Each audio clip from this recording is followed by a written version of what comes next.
తెలంగాణ శాసన మండలిలోని కమిటీ హాల్లో rules committee ప్రాథమిక సమావేశం నేడు జరిగింది. ఈ సమావేశానికి తెలంగాణ శాసన మండలి చైర్మన్ గుత్తా సుఖేందర్ రెడ్డి, శాసనసభ వ్యవహారాల శాఖ మంత్రి దుద్దిల్ల శ్రీధర్ బాబు, శాసన మండలి డిప్యూటీ చైర్మన్ బండ ప్రకాష్ హాజరయ్యారు. అలాగే శాసన మండలి సభ్యులు శంకర్ నాయక్, శ్రీపాల్ రెడ్డి, తీర్మార్ మల్లన్న, కోటిరెడ్డి, బస్వం రాజు, సారయ్య, మల్కా కొమరయ్య, నెల్లికంటి సత్యం, శాసన మండలి సెక్రటరీతో పాటు సంబంధిత అధికారులు తదితరులు సమావేశంలో పాల్గొన్నారు.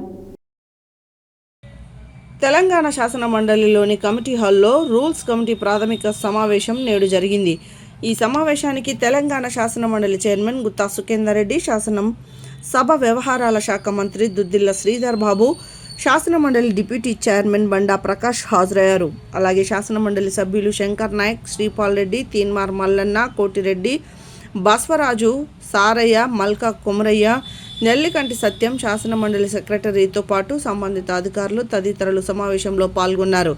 ఈ సందర్భంగా శాసన మండలి చైర్మన్ గుత్తా సుఖేందర్ రెడ్డి మాట్లాడుతూ, చట్టసభల గౌరవాన్ని, ఔన్నత్యాన్ని కాపాడడంలో సభా నియమాలు అత్యంత కీలకమైనవి. సభా కార్యక్రమాలు క్రమబద్ధంగా, పారదర్శకంగా, ప్రజాస్వామ్య స్ఫూర్తితో నిర్వహించేందుకు రూల్స్ కమిటీ కీలక పాత్ర పోషిస్తుంది. కాలానుగుణంగా మారుతున్న పరిస్థితులకు అనుగుణంగా సభా నియమాలను సమీక్షించాల్సిన అవసరం ఉంది. సభ్యులు ప్రజా సమస్యలను సభలో సమర్థవంతంగా ప్రస్తావించేందుకు, అర్థవంతమైన చర్చలు జరిగేందుకు అవసరమైన వాతావరణాన్ని కల్పించేలా నిబంధనలు ఉండాలని, శాసన మండలి సమావేశాలు మరింత సమర్థవంతంగా, సజావుగా జరిగేలా సభ్యులందరి అభిప్రాయాలు, సూచనలను పరిగణలోకి తీసుకుని అవసరమైన మార్పులు చేర్పులపై రూల్స్ కమిటీ సమగ్రంగా చర్చించాలి.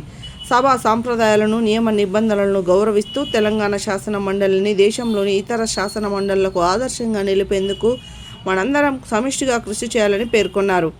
ఈ సందర్భంగా రూల్స్ కమిటీ సభ్యులు పలు అంశాలపై తమ అభిప్రాయాలు, సూచనలను వెల్లడించారు.